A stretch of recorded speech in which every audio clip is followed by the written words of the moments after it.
Students இதில் 8th மேக்ஸில் உள்ள எக்ஸசைஸ் 3.1 உள்ள சம்ஸ் பார்ப்போம். உறுப்புகளின் பெருக்கற் பலனை காண்க அப்படின்னு சொல்லிட்டு இந்த சம் கொடுத்துருக்காங்க.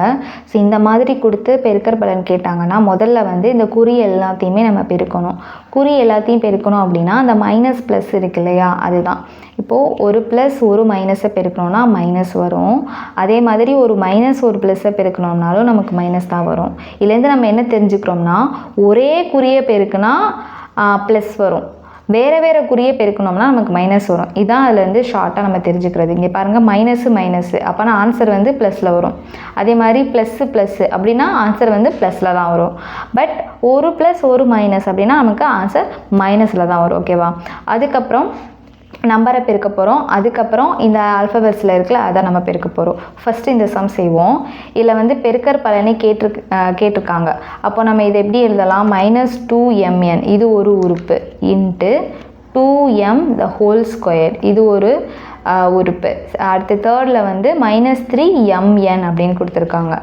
இதில் ஃபஸ்ட்டு இதெல்லாம் நார்மலாக இருக்குது, நடுவில் இருக்கிறது மட்டும் நமக்கு வந்து அடுக்கில் கொடுத்துருக்காங்க இல்லையா, முதல்ல அதை வந்து நம்ம அடுக்கிலேருந்து வெளியே கொண்டு வருவோம். இப்போ -2mn இன்ட்டு அந்த 2m ஹோல் பவர் 2 அப்படின்னு இருக்கு இல்லையா, இப்படி இருந்தால் அந்த மேலே இருக்கிற இந்த ரெண்டு வந்து இந்த ரெண்டுக்கும் சொந்தம், எம்முக்கும் சொந்தம். அப்போ 2 ஸ்கொயர்டு இன்ட்டு m ஸ்கொயர்டு அப்படின்னு அர்த்தம். ஓகேவா? இப்போ 2 ஸ்கொயர்னால் என்ன வரும்? 4. எம்மை ஸ்கொயர் பண்ணோம்னா m ஸ்கொயர் இன்ட்டு -3mn. இப்போ இதை பாருங்கள், இங்கே மைனஸ் இருக்குது, இந்த உறுப்பில் எதுவுமே இல்லை அப்படின்னா ப்ளஸ் இருக்குதுன்னு அர்த்தம். ஸோ இங்கே ஒரு மைனஸ், இங்கே ஒரு ப்ளஸ், அப்போ நமக்கு ஆன்சர் என்ன கிடைக்கும்? மைனஸில் கிடைக்கும். இப்போ கிடைச்ச ஆன்சர் மைனஸ். இப்போ மைனஸ்லேருந்து இந்த தேர்ட் டேர்மில் மைனஸ் இருக்குது. இப்போ minus into minus plus. So plus. அடுத்து என்ன பண்ண போகிறோம் அப்படின்னா நம்பரை பெருக்கணும். இங்கே 2 இருக்குது, 4 இருக்குது. 2 4 பெருக்கணும்னா 8. அடுத்து 3, அந்த பெருக்கி வந்த ஆன்சரை தான் 3ஆல் பெருக்கணும். அப்போ n3 24. நெக்ஸ்ட் என்ன பண்ண போகிறோம்னா அந்த ஆல்ஃபபெட்ஸை நம்ம வந்து பெருக்க போகிறோம். அது எப்படி பெருக்கணும் அப்படின்னா ஃபஸ்ட்டு இங்கே பாருங்கள், m இருக்கு இல்லையா, ஸோ இந்த எம்மை வேறு எங்கேயாவது இருக்கான்னு பார்க்கணும். இங்கே m ஸ்கொயர் இருக்குது, இங்கே m இருக்குது. ஓகேவா? ஸோ எப்பயுமே வந்து நம்ம ஆல்ஃபபெட்ஸ் பெருக்கும்போது அடிமானம் கீழே இருந்துச்சுன்னா அடுக்கு என்ன செய்வோம்? கூட்டுவோம். இதுக்கு ஒரு ஃபார்முலா இருக்குது. அது என்னென்னா a⁻m இன்ட்டு a⁻n. கீழே சேமாக இருந்து அடுக்கு வேறு மாதிரி இருந்துச்சுன்னா, வேறு மாதிரியோ இல்லை சேமாவோ எப்படி வேணால் இருக்கலாம். பட் நமக்கு என்ன கான்செப்ட்னா இந்த அடிமானம் வந்து ஈக்குவலாக இருக்கணும். ஓகேவா? அப்படி இருந்துச்சுன்னா a⁻m+n நம்ம வந்து அதை எழுதிக்கலாம். ஸோ அதுதான் இங்கேயும் நமக்கு பெருக்கல் தானே இருக்குது.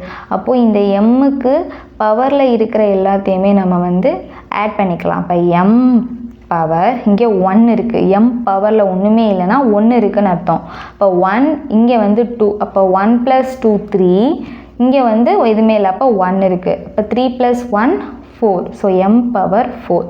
நெக்ஸ்ட்டு எம்மை நம்ம வந்து முடிச்சிட்டோம். நெக்ஸ்ட்டு என்ன ஆல்ஃபபெட் இருக்குது? n. ஸோ இங்கே ஒரு n இருக்குது, இங்கே n கிடையாது. ஸோ நம்ம இங்கே கன்சிடர் பண்ண தேவையில்லை. இங்கே வந்து ஒரு n இருக்குது, அப்போ n பவர் 2. ஓகே? இப்போ நமக்கு ஃபைனல் ஆன்சர் என்ன?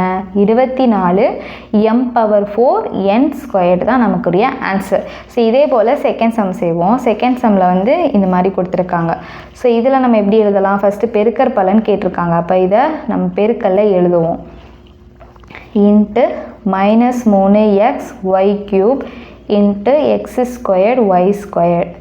ஸோ இது இங்கே வந்து எதுவுமே இல்லை, அப்போ ப்ளஸ். முதல்ல குறியை தானே பெருக்கணும், அப்போ ப்ளஸ்ஸு, இங்கே மைனஸ், அப்போ மைனஸ் இன்ட்டு ப்ளஸ். ஏன்னா நம்ம கீழே எழுதிக்கிறோம்.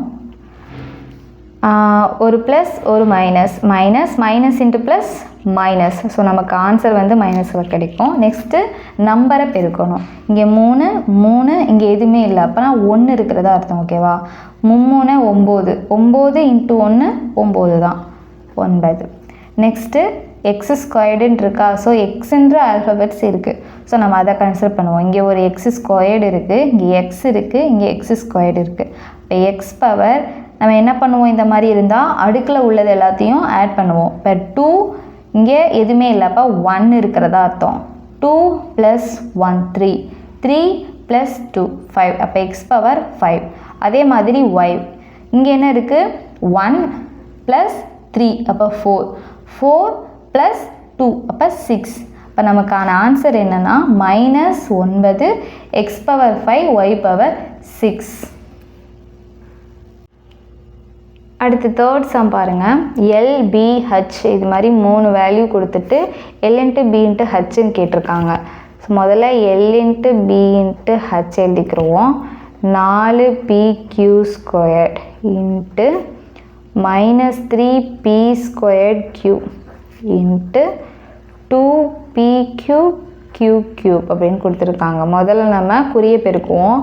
இல்லை உங்களுக்கு இந்த மாதிரி பெருக்கிறது கொஞ்சம் கஷ்டமாக இருந்துச்சுன்னா பாருங்கள், இங்கே ப்ளஸ் இருக்குது, ப்ளஸ் இன்ட்டு மைனஸ் மைனஸ், நமக்கு வந்த answer minus, minus into plus, இங்கே ப்ளஸ் தனியாக எழுதிக்கிறோம், மைனஸ் இங்கே plus, plus into minus minus, minus into plus minus தான். ஸோ நமக்கான ஆன்சர் மைனஸில் தான் இருக்கும். அடுத்து நம்பரை பெருக்கணும். 4 3 2ன்னு இருக்குது. 4 3 12, 12 2 பெருக்கணும்னா 24. ஓகே, நெக்ஸ்ட்டு பி இருக்குது. பியை நம்ம பெருக்குவோம், இந்த பவரில் உள்ளதெல்லாம் ஆட் பண்ணுவோம். இங்கே 1 1 + 2 3 3 + 3 6. அதே மாதிரி q, இங்கே q² இருக்குது, இங்கே 1 இங்கே 3, அப்போ 2 + 1 3 3 + 3 6. ஸோ -24 p² p⁻6 q⁻6 அப்படின்றதான் ஆன்சர்.